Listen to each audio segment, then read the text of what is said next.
Good evening, gardening friends. It's been a long couple of weeks. Apologize for the lack of updates and the lack of posting there that follows that.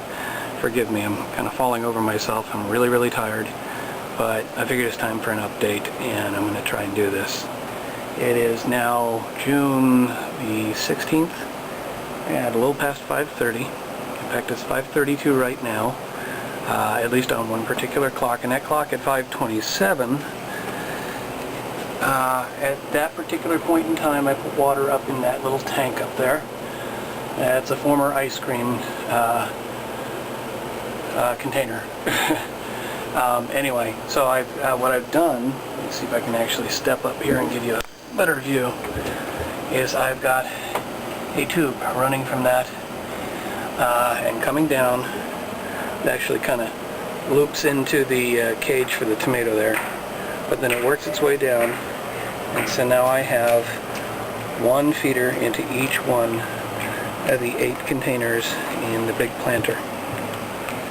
So there you go, and there's a pretty clear view right there. I taped down this last one, which isn't so obvious because I used green tape. But anyway, so the idea here is it's basically kind of like a drip irrigation thing. I'm looking at a vacation sometime in the future, and I got to figure out how in the world to water all of my plants. So this is the grand experiment with that one tank up there, and after 5 minutes, it's not dropped a whole heck of a lot. And I think what I've learned from this, and maybe I could even make this a separate video, but what I've learned from it is I make these tubes, and I put the end pieces, they're barb connectors. This is like 1/4-inch tubing with barb connectors and T's, and so like the barb connector is like the one that's sticking out of there. I put the tube up to, let me see if I can get closer, give you a really good shot of that. Hopefully it's not too blurry. But so there's that piece that's running up against the container itself is kind of the halfway point. So there's a piece sticking in there.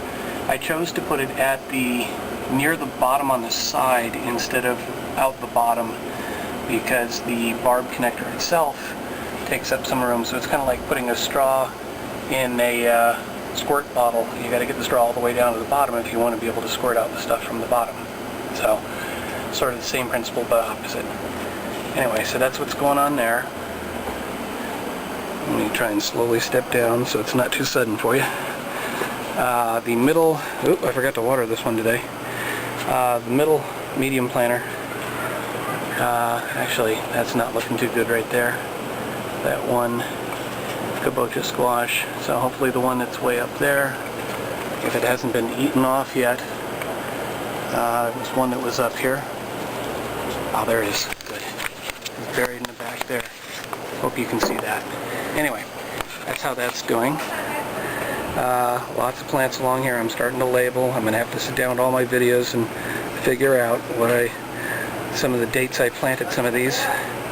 The cowpeas, that was, I think, almost maybe the day before the wax beans, so I should probably put that in there. Oh no, sorry. The cowpeas and the pinto beans, which that label keeps falling off because it's just tape. I'll come up with something better. Those were planted the same day. They haven't germinated yet, although the last few days I really haven't gotten out to watering, so that's probably not good for them. We've got strawberry. We've got, I guess it's either stalker carnation and some really fragile flower, but with these itty-bitty little pink flowers at the top. Really nice. The cucumbers are starting to come in nicely. Those would be the bush cucumbers. I've got lemon, which I planted on this end, which haven't germinated yet. We got some basil. We got the memorial planter. Take 2 or 3 or 4. Oh, wait a minute. I think I see some green down there, so maybe we'll get lucky. We've got plenty of chamomile, these little flowers. We have what appears to be broom corn, unless it's actual corn. Got a tomato back there, it's not doing so well. More chamomile. We got a petunia. Hang on just a second. Okay, back to the petunia, and I don't know, another broom corn. Tomato plant, doing so-so. More chamomile. the mutant tall zinnia doing nicely. Actually, at some point I'm going to try and get a picture of the underside of the leaf because it's got a really interesting pattern. Then we've got, I'm not sure what that is, maybe stalker carnation. Not in the greatest looking planter, but still sort of hanging on. And the one I keep forgetting the name of back there. So let's look outside. So some of the hanging planters and the lower planters have been kind of neglected. They're looking kind of dry. I'll try and bring them back. If not, I have a plan for at least some of the seeds on the broom corn. But just to show you the rest of the hanging planters, give you some idea, there is a flower growing under there. It's not completely dead. We got those planters. Another one of these planters on the ground. But I will say that that's probably the tallest I've ever seen a broom corn get. We got some decent looking flowers on here. It needs a little tender loving care. The palm's always doing okay. We got these down here. And over there.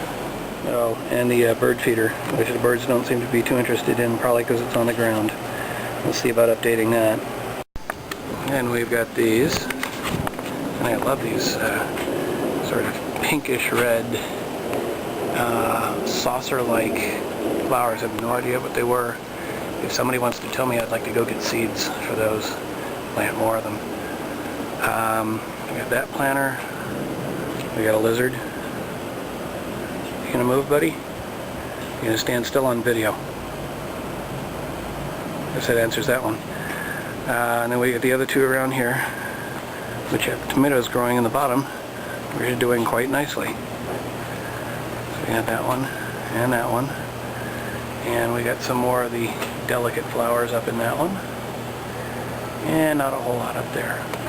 That's pretty much it, because most of the stuff on the north courtyard I have now moved to the south for easier care. It's just easier for me to water them all in one place. So that's it for today. Just a quick little update. It's now 6:02, half hour after the 5:32 that I mentioned, and you can see where the water level is.